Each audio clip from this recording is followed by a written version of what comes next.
Добрий вечір. Мене звати Uliana Hlynchak і вітаю вас від імені Канадсько-Української мистецької фундації. So I'm a member of the board. Greetings on behalf of Ukrainian Canadian Art Foundation.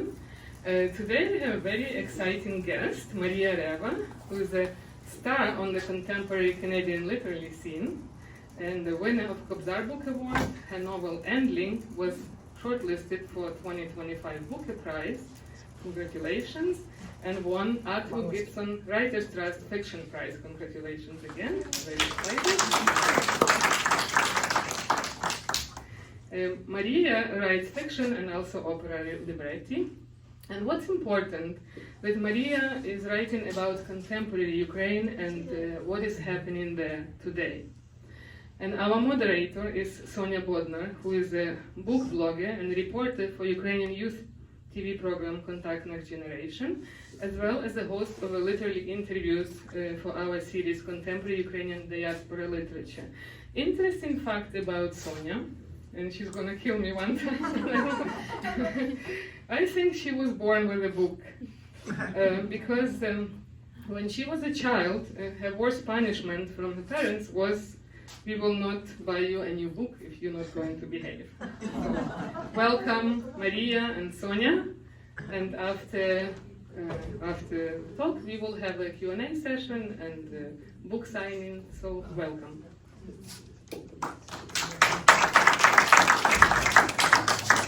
Good evening everyone, and thank you so much for being here today. It's a real pleasure to have you here as well. We had the chance to connect virtually before, but I'm especially glad that we got to have this event today in person as well. So for those who may not have read the book yet, Endling is a novel that doesn't follow a traditional, straightforward path. Instead, it creates a very particular atmosphere where meaning builds gradually and not everything is immediately explained. So tonight I'd love to explore both the world of the book and the experience of reading it. So first of all, I'd like to start by asking, for someone who hasn't read Endling yet, how would you describe the experience of reading it? Okay, how many people have read the book? Just so I... Okay, so definitely not. Okay, so I won't spoil the book. Okay, so the experience of reading the book is that, in broad terms, you think you're reading one book, and then you're reading a totally different book. In slightly more detail, it begins with a biologist who is trying to save snails from the brink of extinction in Ukraine. So the word Endling means the last surviving member of a species. So when that creature dies, that's a whole evolutionary branch that is snipped off forever. And so Reva, our biologist, she's driving a trailer around the country with these snail endlings, and she's taking survivors from the wild, and she's trying to get them to reproduce in her trailer. And to fund herself and her research, she takes part in this thing called romance tours, which used to exist in Ukraine prior to the full-scale invasion, where Western men would be brought in from all over the world into Ukraine with this promise that they're going to find their perfect docile bride in 10 days. So she's pretending to date these men, and for the funding. So that's how the book starts. There's also, to introduce you to two other characters that play an important role, there's also Nastya and Sol, and they are also taking part in the romance tours, posing as prospective brides, but really they're there to protest this industry, to infiltrate it, and to kidnap 13 of the men, and put them into the trailer that Reva is using, to have a media stunt against the exploitive nature of this industry. Yeah, and as you mentioned, it's not really what the reader expects from the very beginning, so the novel doesn't always explain everything directly. It's more like the reader has to piece everything together on their own. So what draws you to that kind of storytelling? Let's see. I think what draws me to... I always wonder, okay, if I have this kind of if I'm writing a certain kind of story, what is kind of the opposite way it could go, in a way. So if I'm writing about romance tours, I didn't want that typical story of, the trope is that, oh, poor Ukrainian woman marries rich Western man and then her dreams are answered. That's kind of the cliche and trope. And I didn't want basically anybody who's taking part in these tours to actually want to get married. So I just wondered what their other motivations might be. And the other thing was that with Reva, our biologist, like in a sense from both sides there's this pressure of romance. So from the romance tours there's this kind of induced romance of these, trying to, the administrators, the agency trying to set these sparks between the men and women. And also she herself is trying to create these environments for reproduction for snails. And, which, I don't know, in my head that totally fit together. But she herself is not interested in romance at all, or any of it really. And when, I find it really satisfying to juxtapose elements that don't seem to fit on the page, and seem to be opposing, almost like when you have two magnets and you turn them to the side where they are repelling each other, but there's this really beautiful, like, silky feeling of the two magnets repelling, and that's kind of the feeling I follow in my fiction making. So when you were writing a book, were you more focused on creating, like telling a clear storyline, or more creating a certain emotional atmosphere? I guess both, because there's this concept kind of in the fiction craft making world of vertical and horizontal motion. So, and I don't know if this is at all interesting, but maybe there's a writer in the audience who might find this interesting, but like plot is like the idea of horizontal motion. So what are the events that take place? Like a thriller or a detective novel has a lot of horizontal motion because there's a lot of action. But vertical motion is all the emotion that kind of hinges off of these different events. And I think the most satisfying books are combinations of the two, where each plot beat has a really high emotional resonance. So I do think of both. And I need to be emotionally invested into the plot myself as I'm writing it. Yeah, that's actually how I felt, that the plot is moving more through like moments and accumulation, not a straight line, kind of like a more fast-paced story. So what draws you to this style of writing? So it's like an accumulation of... To the structure. Okay. That's a good question. I think I set out trying to write like a standard plot in a way, where you have, you've got your main characters, your premise, you've got the kidnapping, so everything was neatly in place. But then when the full-scale invasion happened, it broke apart the plot completely, and because I didn't want to keep writing the book, because it didn't feel like there was any point to it, and it suddenly felt very irrelevant to me, because I have relatives in Ukraine, as I'm sure a lot of people here have relatives in Ukraine, and the way their lives have been derailed by the war. So it just didn't strike me as, like, I couldn't go, business as usual with this book. So that's why, without giving too much away, that's why the structure completely changes once the real life story of the invasion invades the book. There are also multiple tones that you use in this book. Sometimes it's more grounded, sometimes it feels almost surreal. So how did you approach balancing those tones? Yeah, it's so funny about the surrealness. That is something a lot of people say about my writing, that it feels surreal. Maybe that says more about myself to say that it never feels surreal to me. It feels extremely plausible to have this biologist, riding a trailer around the country with snail endlings, and That's just surreal. let her have a moment. Yes. That's surreal, real surreal. So, yeah, so, sorry, I'm a little distracted.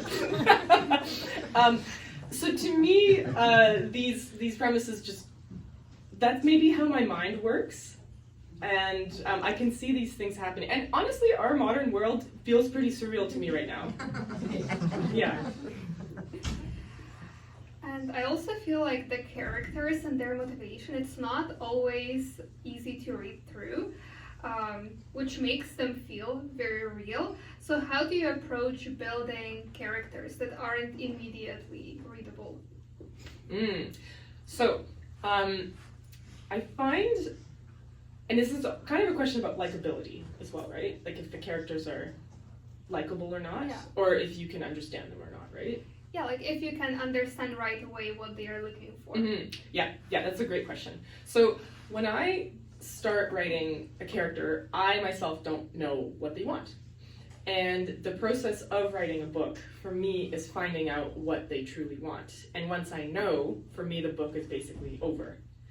And with certain characters, that's an easier investigation. Other characters, that's a much more difficult one. I think for Reva, who's very single-minded about snail conservation, that seemed pretty simple, except that her plan of snail conservation is not going very well. So basically, all her motivation in life is gone when you meet her at the beginning of the book.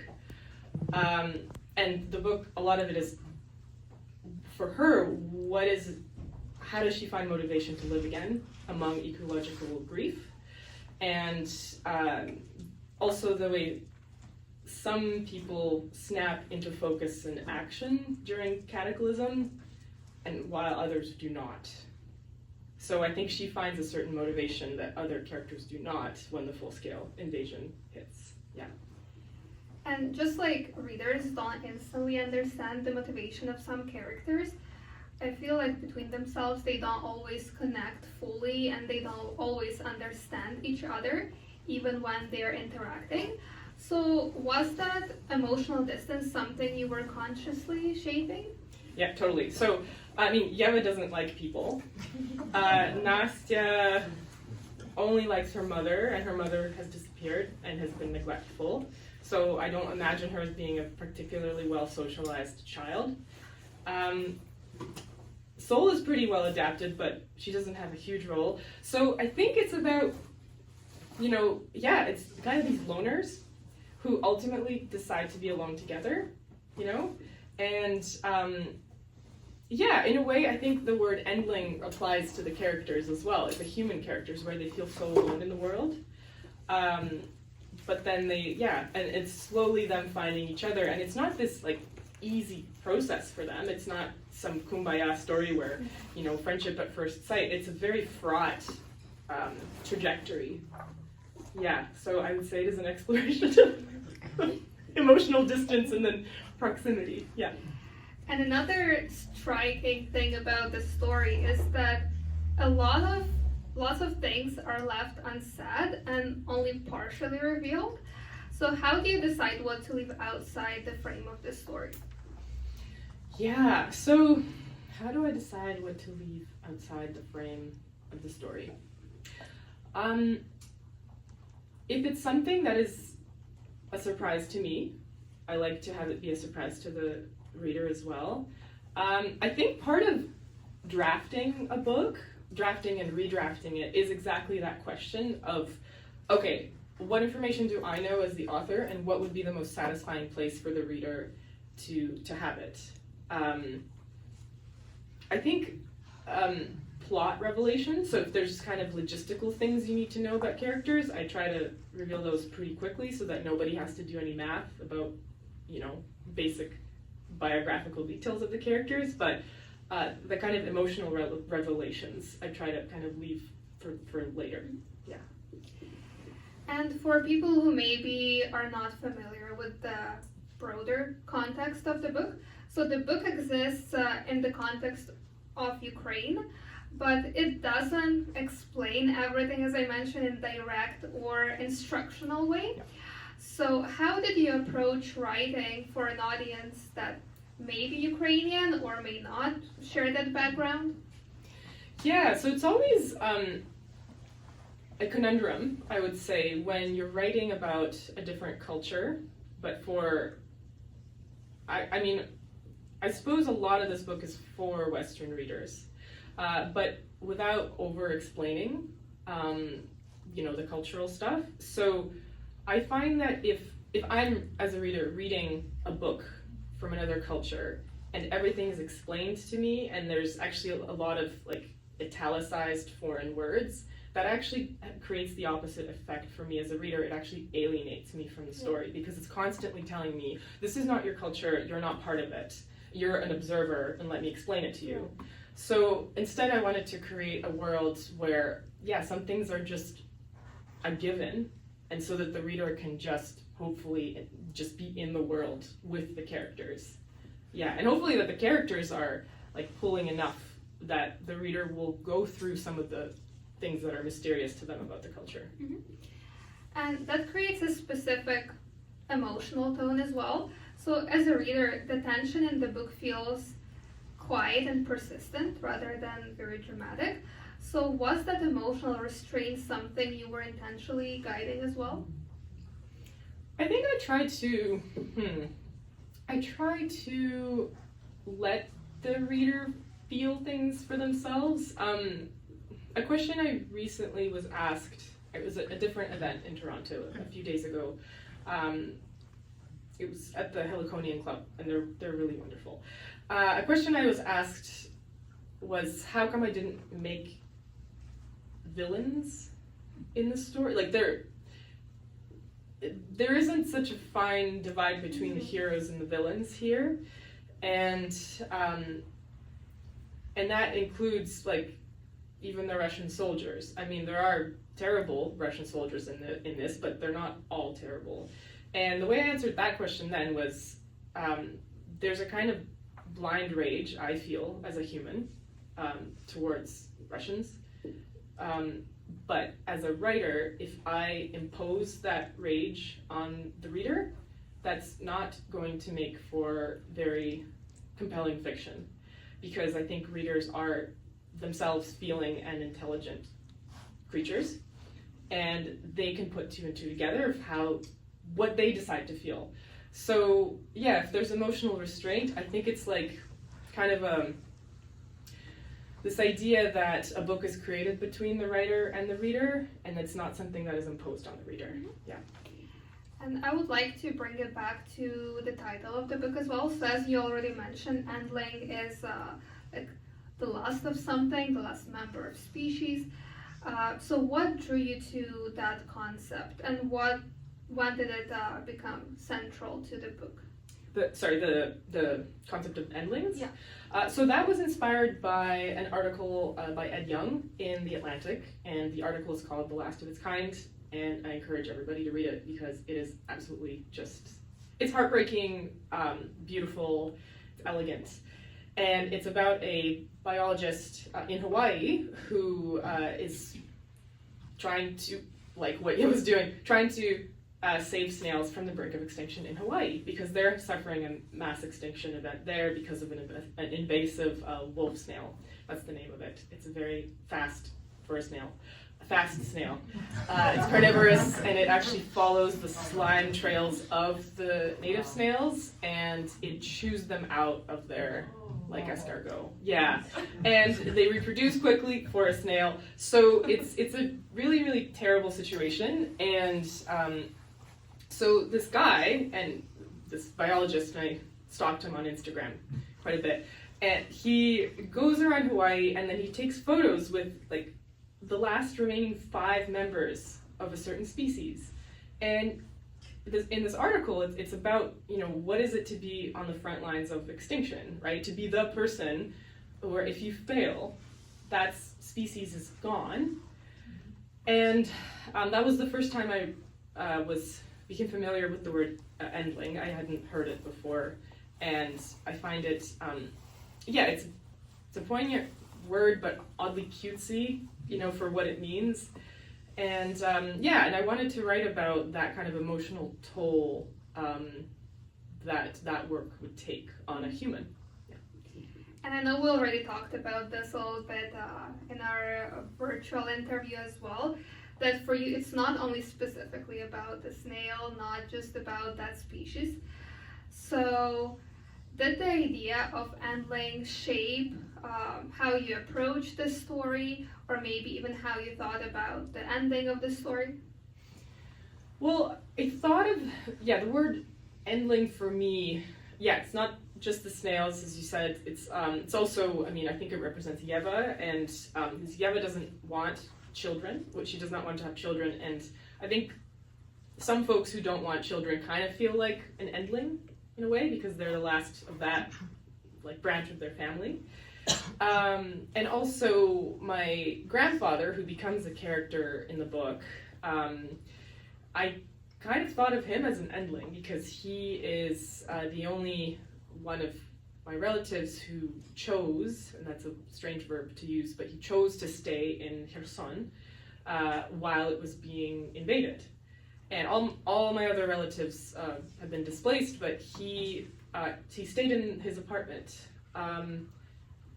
He is 87, and I think at this point in his life he would rather have his independence than be stuck somewhere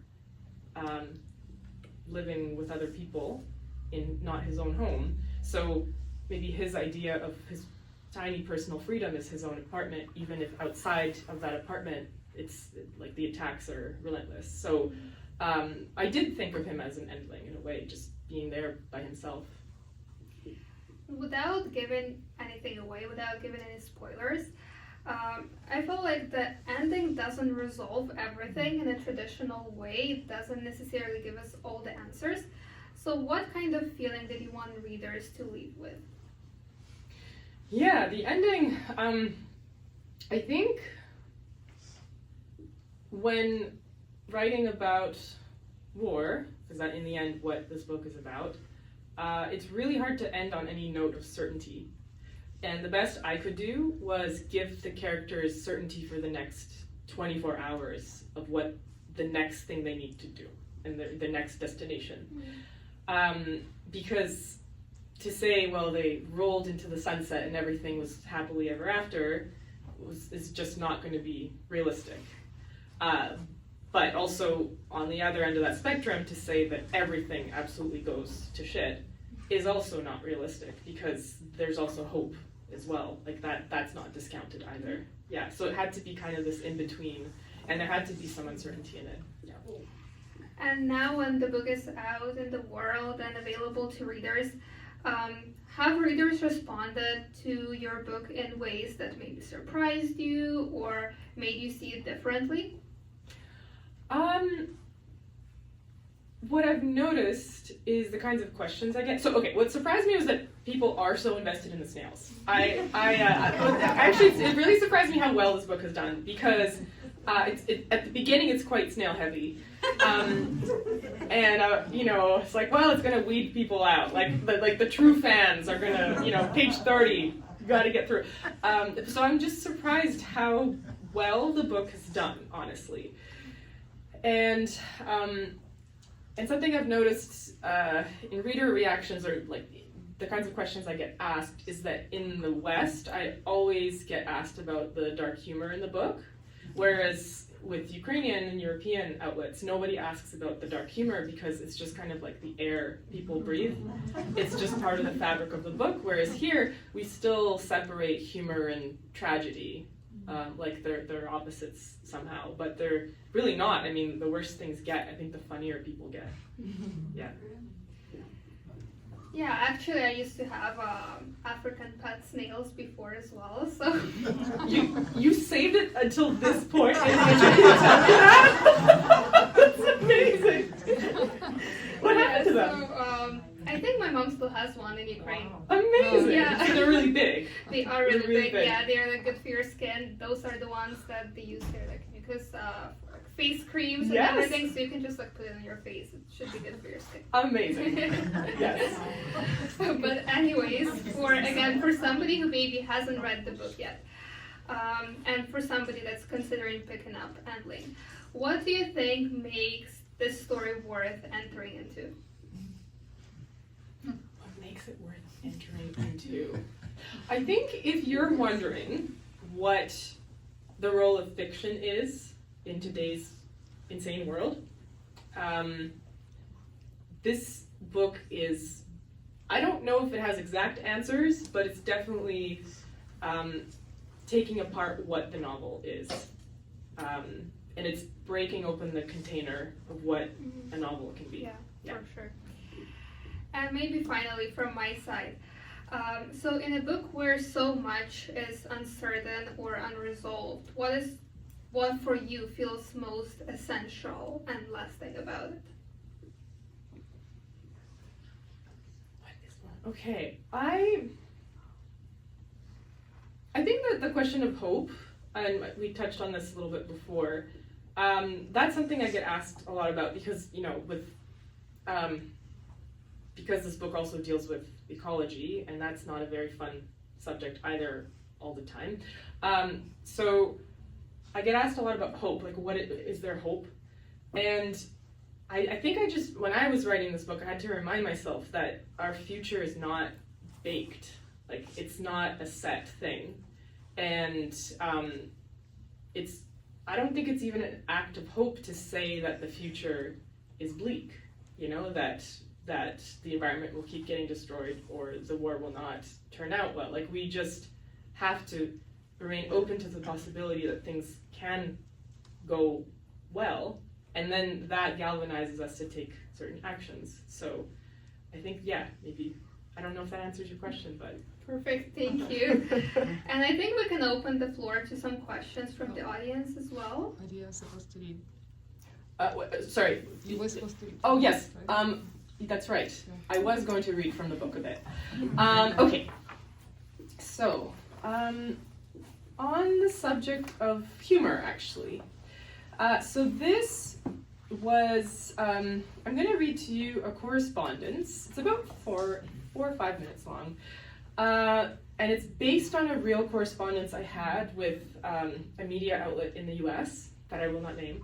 And when as you can see, it's halfway through the book, and this is about where I gave up on the book. So when the full-scale invasion took place, and I kind of walked away from fiction for a while, I was commissioned by several magazines and newspapers to write these kinds of personal essays about the experience of watching the war from abroad as a diaspora member with relatives in Ukraine. And a few of them, they were published, but I hit a snag with one of these magazines. And it proved to be very fertile material for this book. So some of this is fictionalized, but it's basically the essence is what happened. Okay, March 10th, 2022. Dear Ms. Reva, thank you for your essay, Never Too Soon, Humor as an Act of Survival in Ukraine. Our editorial team appreciates your attempt to find light in these dark times.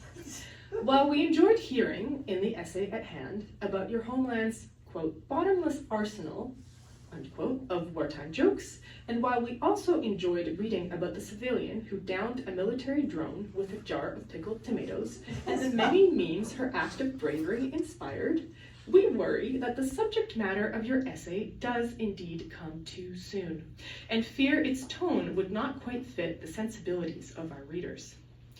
As previously discussed, we were hoping for your perspective as a Ukrainian expatriate watching the horror unfold from abroad, gentle emphasis on horror, i.e. how you and your family are feeling and how that emotional journey stands apart from the reporting/responses from non-Ukrainians.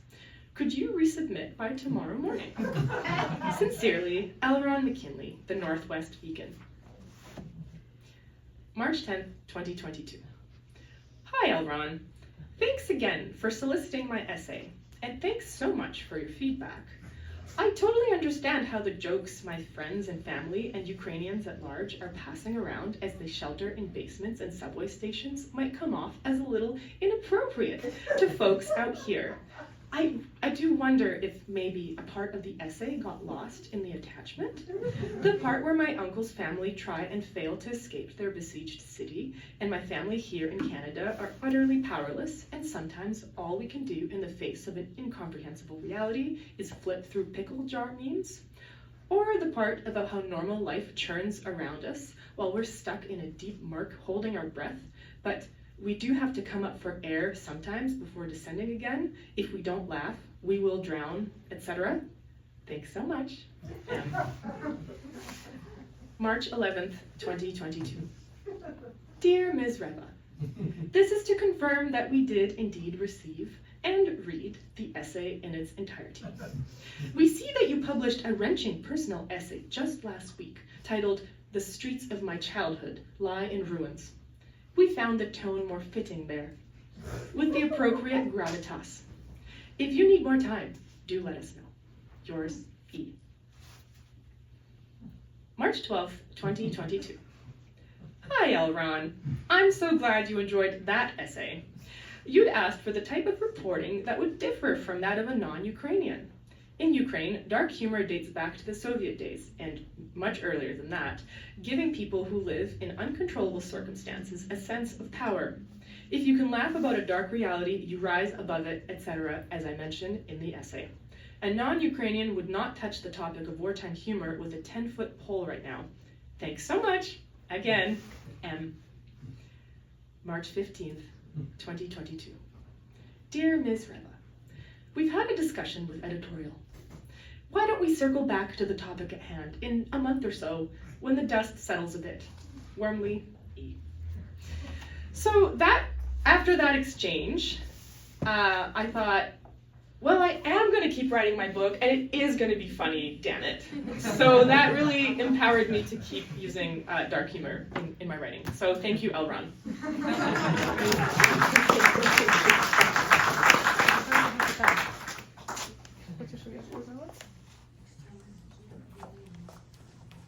Well, thank you very much to both of you. And now we have a great audience here, and we open to questions.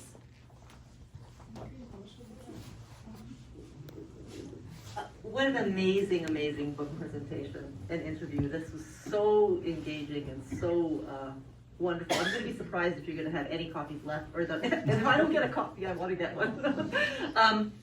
Have your novels been translated into Ukrainian, or are they being translated into Ukrainian? So this is my first book is a story collection. You could say it's a novel and stories, and they're all linked together. And this is my first official novel, and it is slated to be translated into 19 languages, and one of them is Ukrainian with a Reva publisher in Kharkiv, so it is going to come out in Ukrainian. Awesome. That's wonderful.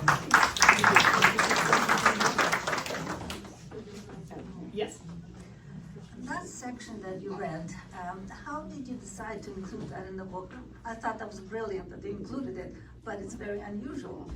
Yeah, thank you. Yeah, so that section is part of a section where you see the book being assembled before, like destroyed and then assembled before your eyes. And I decided to include it because it was part of this effort to kind of draw back the curtain for the reader, and include them in kind of almost like the moral conundrums I had about continuing writing this book. So yeah, there's a grant application for a research trip to Ukraine. There's other material in there. So kind of before I continue on with the book, in the book I really wanted to kind of assemble these materials for the reader. Yeah, and it was really satisfying for me to include that correspondence because my responses are all the things I wished I had said to the editor instead of just being a polite, oh, I understand. So it felt really satisfying. I really hope that editor has read this book.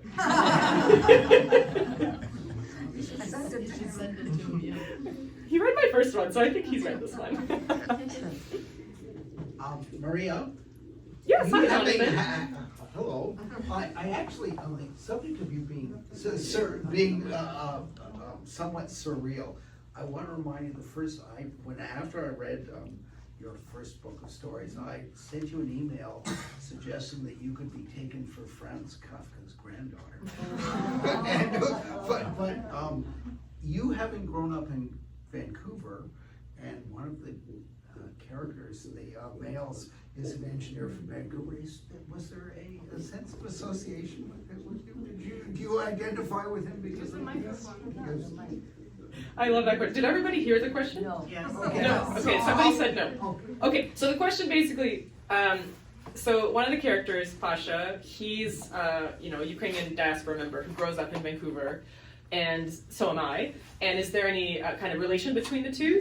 Yeah, there is. So I'm probably hardest on Pasha as a character because he's most like me, in a way. And I picture that the way he acts during a catastrophe is the way I would act, which is with utter panic. And he's not one of the heroes of the story, I would say. But yeah, his immigration story is similar in some ways to mine. Like there's basic biographical details where, he's 6 years old when he immigrates. I was 7 years old. He's kind of dragged onto the plane. I was kind of dragged onto I was bribed with food, saying that, there's going to be all this amazing food in Canada, and that's both true and untrue. And with him, I wanted to construct this kind of reverse immigrant story also, because a lot of immigrant parents will, what's the right verb? Motivate? That's very euphemistic. Force is too forceful. Okay, motivate, let's say, their children to go into very practical professions because, the parents have made all these sacrifices to bring them to a new country, so of course the child also has to go with this practical route. And luckily my parents, they neither discouraged or encouraged me to be an artist. They just kind of, said, well, we're here, so you can do what you want. But with Pasha's story, I wanted to have this experiment where, what if the parents specifically encourage their child to be some great artist? Because that's an immeasurable goal. Like that you can't really, there's no degrees for that, and it's such a difficult trajectory, and the success of it is difficult to measure. So I wanted to see, what if these parents put this enormous pressure on their child in a very different way than what we think. Immigrant parents would do. Thank you. Very interesting discussion. I have 2 general questions. First, do you have a specific writing style in the sense of when you write, or how you write, or how you in a location, in a specific location? And the second question is, do you have anything cooking right now for our next book? Right. Okay, so locations. I used to write a lot in coffee shops, but with the advent of limitless data on people's phones and people's reticence about using headphones, I find that it's becoming harder and harder to be in public spaces and be able to concentrate, because people are listening to movies and football games on their phones, and somehow for me that is a lot more difficult to tune out than just human voices talking to each other. There's something about it coming from basically a metal can that I can't tune it out. So I write more at home, and I will be applying to residencies probably, because that's a really good focused way to write. And for the question of what's cooking, I mean, it's kind of ironic. This book came out in June, and I've been traveling basically nonstop for the book, for book festivals, book events. So I've been having a very public kind of writerly life, but not really writing very much. But it's been very nice to engage with readers, and eventually I will crawl back to my desk. But all my ideas are very, very hazy right now and not really on the page yet. So doing research then, right? Yeah, doing research. Yeah, that's right. Yes. Thank you. First of all, I must say that I've read your book and thoroughly enjoyed it. Thank you. And I'm a 3rd generation Ukrainian, and I can still appreciate and understand dark humor. So I got all of that. I got all of that. I've got a couple of questions. First of all, I'd like to know how and where you did your research, not on the biological part about snails, but on the Ukrainian bride business. That, and secondly, in your research, did you see any connection to the the sex trafficking or human trafficking and the global sex trade from Eastern Europe. Is there any connection that you could see in those two industries? Okay. For the first question, how did I research the romance tours? So I read a lot of self-published books by men about how to date Ukrainian women. And like they were all written in English and written by North Americans. And it's these men who had traveled to Ukraine, either had successfully found a bride or not yet, and they were really bitter about it. And so there were all these books saying like, I will help you decode the mysterious Slavic female soul, while also just totally bashing Western women and saying that, you know, they're like feminism has ruined us all, and we're trying to be men and we're spoiled, and etc. So they were actually really fascinating books to read because underneath kind of the misinformed parts of it, because I mean, I don't think Ukrainian women are docile and passive. Anyone who knows Ukrainian women, I mean, huge feminist movements were born in Ukraine, like Femin, right? But underneath the misconceptions, etc., was really this sense of loneliness, and that there's really something deeply gone wrong between gender relations here, and that the genders don't know how to really speak to each other anymore. Like, both are kind of on the defense. And so this idea of just, if you just go abroad, you're going to find all your answers. If you just go back to quote-unquote tradition, you're going to find your answers, because at least with tradition, there's a script you can follow. Even though, I think there's so many things that aren't traditional in Ukraine in terms of gender relations. But, so yeah, I read a lot of those books. And, okay, your second question was about... Well, first of all, did you talk to anybody in the business, any women in the actual business, I guess, in Ukraine? So, I kind of heard secondhand through some people I know in Ukraine. So I heard, like, it's the kinds of women I wanted to talk to would not have wanted to talk to me because they were not there to get married. So I kind of heard secondhand through the people I knew in Ukraine. And your second question was there any connection? Did you see any connection between the human trafficking of women from the Slavic countries? And when I read that, I was thinking of Victor Miller, who did reporting on that business, and I was wondering if you could see any connection there. Is there any relationship? I mean, there is a blurry line between the two that exists. It's really easy to exploit if there's, if somebody's in economic distress or financial distress and they just want to get out, it is easy to exploit that. But I didn't really want to write that story. I wanted more to have characters who had a bit more agency.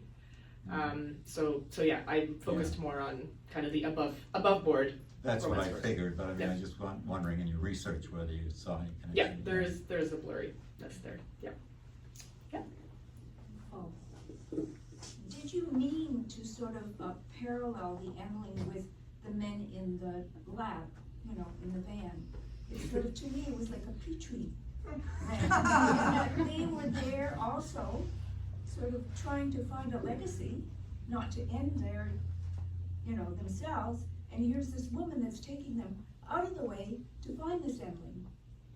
Yeah. I mean, was that something that you actually wanted, or did it just come about? So it's a really simple answer. Honestly, I needed a vehicle for a kidnapping, and I had one. And kind of so that was the nugget for that. Like, really, the trailer is what binds these women together in this plan, and also the men to the women. And but all the kind of thematic associations then came later from that specific almost mechanical detail. So I wouldn't say it was intentional, but it did come out later once I thought about it. Yeah. Any more questions? Maybe last one from me. I want to ask you, did you always want to be a writer, or how did this happen with you become a writer? Okay.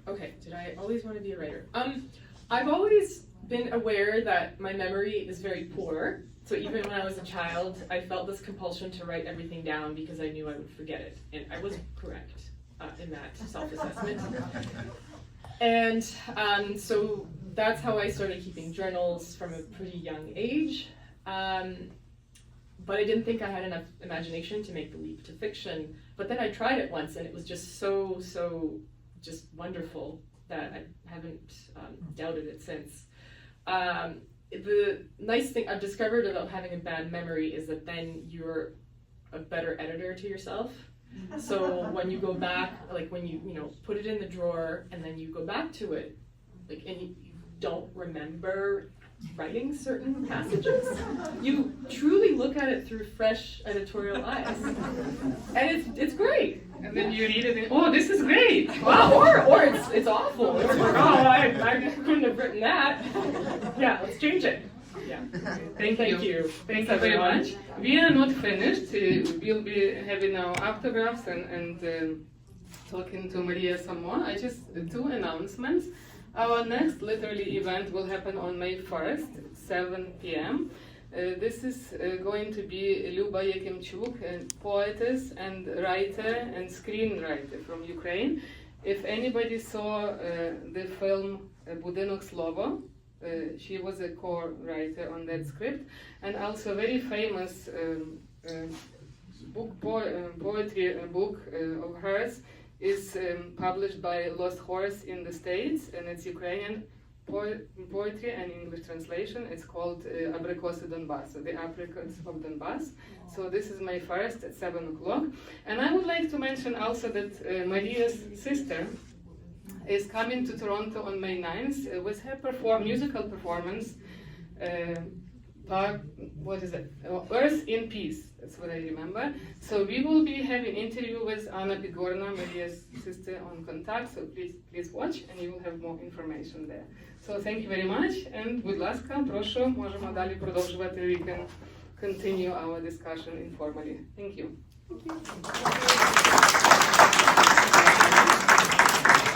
Thank you.